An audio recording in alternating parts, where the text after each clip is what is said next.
Ang susunod na programa ay rated PG. Patnubay at gabay ng magulang ay kailangan sa mga batang manonood. Kagabi, entablado'y puno ng tanglaw sa mga batang hataw na hataw. Ngunit maraming humiyaw sa cute na batang magalaw at bagay na naging malinaw. John! At ngayong gabi, Are you Cubs? haya na at nagkita-kits ang 5 third quarter finalists. Medyo mataas ang tensyon. Para malaman kung sino sa kanila sa Grand Finals mapupunta. Ang bongga-bongga. Kaninong talentong makulit, malupit ang siyang makakaakit. Sana talaga umulan at dumami ka. Para panalo ay kanilang makalawit. Uy! Tumayo ang sirena. Ihanda niyong matuwa sa mga nakagigigil na mga bata. Ang mapagmamalaki at kakaiba na talentadong Pinoy Kids!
Oh, baby, when you talk like that, you make a woman go mad.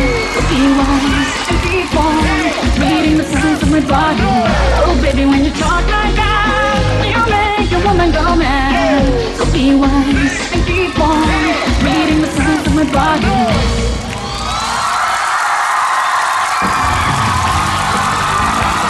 A big hand for first quarter finalist, Will and Faith, Baby Gymnast. Maraming salamat, Will and Faith. Happy. Kita tayo sa finals, ha? Thank you. Magandang gabi, Pilipinas!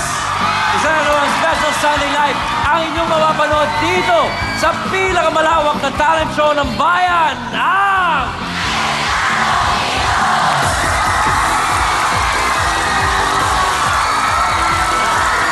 Mga kapatid, it's our third quarterly finals, kaya 5 weekly winners ang magbabakbakan sa ating pong entablado. At syempre, ang mananalo ay siyang papasok sa Grand Finals kung saan magkakaroon siya ng pagkakataong mahirang bilang first ultimate kid talentado. Kaya dahil espesyal ang gabing ito, we have invited 4 scouts to pick our winner. Unahin na natin ang komedyanteng power pack with talent. Please welcome Tuesday Vargas!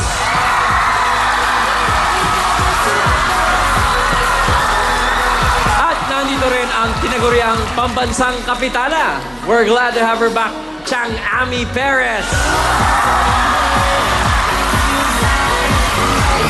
And we also have another favorite scout of ours, ang matalinahaga at mabait na si John Sweet Lapus.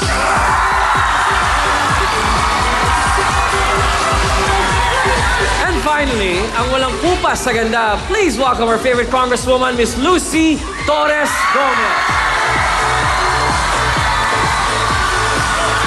Good evening, Talent Scouts. Okay, ready na tayo dahil simula na ng pasiklaban ng talento. Tuwing sumasali ng mga pa-contest ng ating first kid talentado pair, hindi nila ini-expect na manalo. Ang gusto lang nila ay magpakita ng kanilang galing sa pagsayaw. Kaya ito po, kilalanin natin sila.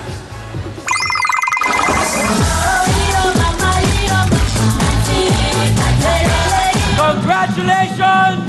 Kaboom Kids! Pag sumasali po kami sa contest, hindi naman po kami nag-expect na mananalo po kami. Basta ang gusto po namin sa mga contest, nagagawa po namin yung best namin. Hello po! Hello! Kabolong ba kayo na naka-rubber shoes? Nagustuhan po namin yung pagbo-ballroom kasi po masaya po. France, nandiyan ka lang ba? Nakatayo ka ng nakatingin. So, kailangan umaarte ka na. Ngayon po, ang binibigay ko sa kanilang advice, more practice, tapos pakinggan kong ano ang advice ng kanilang coach. Ang mahirap kasi sa sayaw is marami kang memoryahin. Ikaw kaya? Kung may video tayo, makikita mo pa kagalan-galan mo.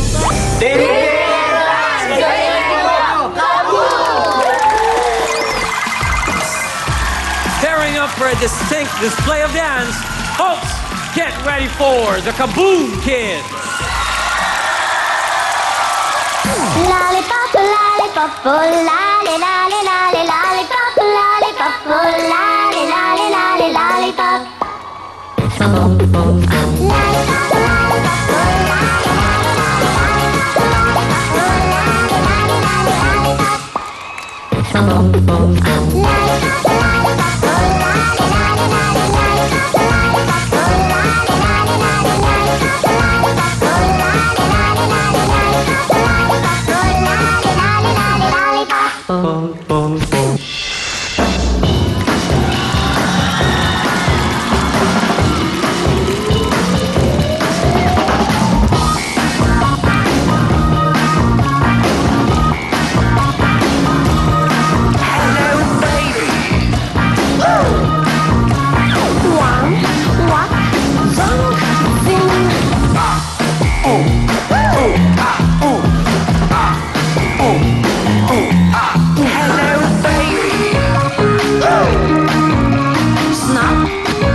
Can I have your attention, please?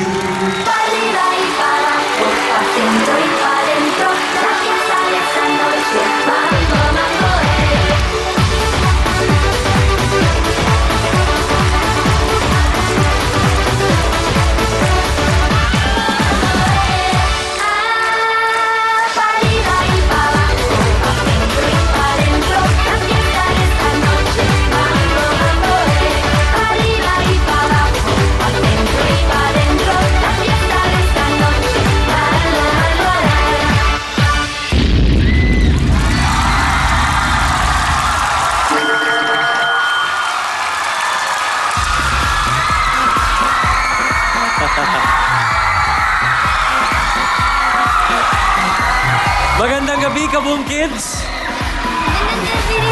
Well, it's very good to see you guys again. Pero anong pakiramdam niyo sa performance niyo? Patok? Patok po. Walang mali-mali, ano? Galing. O, tingnan natin kung anong palagay ng ating mga talent scouts for tonight. Tita Tuesday, ano sa palagay mo? Kaboom Kids na laro-laruan ang beg. Manika-manikaan. Magandang gabi, mga anak. Magandang gabi rin po.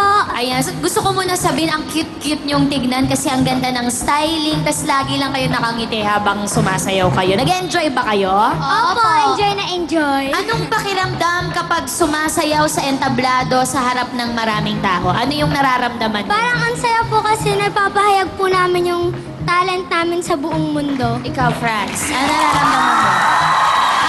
Nakikita ko po silang masaya, nagiging masaya rin po ako. Ako may suggestion si Tita Tuesday, ha? Bumili kayo ng maraming polka dots pag nanalo kayo. Di try nyo lang, baka sakaling makadagdag sa mga outfit. Tapos maglaro kayong touch the color. Ganyan. Oo. Ang peg nun ay bulutong. Tapos puro polka dot. Joke lang. Pinapatawa ko kayo kasi alam nyo, quarterly finals, medyo mataas ang tension. Ayoko naman na kay bata-bata nyo pa alta presyonin na kayo. Gusto ko masaya lang tayo ngayong gabi na to, ha? So, manalo-matalo dapat ngayong gabi. Ang gusto ko, huwag kayong titigil. Sumayaw pa rin kayo at maaabot nyo ang mga pangarap ninyo kung ang determinasyon nandun parati. Okay? Good job, Kaboom Kids. I like it. Thank you, Tuesday. Sweet. Kaya Matagal ko nang gusto mag-talent scout dito sa Talentadong Pinoy Kids Edition at ngayon lang ako finally nakabalik dito. Tapos yan ang sasalubong sa akin ng bonggang-bongga. Proud na proud naman ako sa dalawang batang to. Ilang taon lang kayo? 9 tsaka 11? Nung 9 tsaka 11 years old ako, ano-ano ginagawa ko. Tumatalon ako sa bubong, kumakain ako ng glue, ng papel. Kayo, sumasali na sa contest, nagbo-ballroom, pinapaproud ang mga kamag-anak at ang mga magulang. Nakaka-proud. Palakpakan niyo ulit siyang dalawang batang. Diba? Ang bongga-bongga. Congratulations sa inyo. Thank you very much, sweet. Congresswoman Lucy, what do you say? Kaboom Kids! Ngayong gabi pinakita niyo ulit sa aming lahat kung bakit kayo umabot sa puntong ito. Nasa quarterly finals tayo. Paano niyo pinaghandaan? Sinunod lang po namin yung sinabi ni Direk Odi po na lagi po kami magpa-practice. How many times a week kayo nagpa-practice in preparation for tonight? 5 days po. And then, tig-ilang oras? Tig pa 5 hours po. Wow. See? Kaya ako tinanong yon kasi usually nakikita natin yung finished product na pero kung gaano kalinis yung steps ninyo dahil yon sa oras-oras na ininvest nyo, di ba? Para ma-hone lang yung skill ninyo. Congratulations, Kaboom Kids! Thank you very much, Lucy. Thank you very much, Dance Scouts. Okay. Kaboom Kids, appear. Relax na muna kayo backstage, ha? Tingnan natin yung mga iba nyo pa mga kalaban. Pero sa judging, magkita tayo mamaya. Thank you. Thank you po, Ryan. An acoustic performance from a talented 7-year-old girl. Ngayon, masungkit kaya niya ang kiliti ng mga judges. Yan ang aabangan sa kanyang performance sa pagbabalik ng third quarterly finals ng Talentadong Pinoy Kids.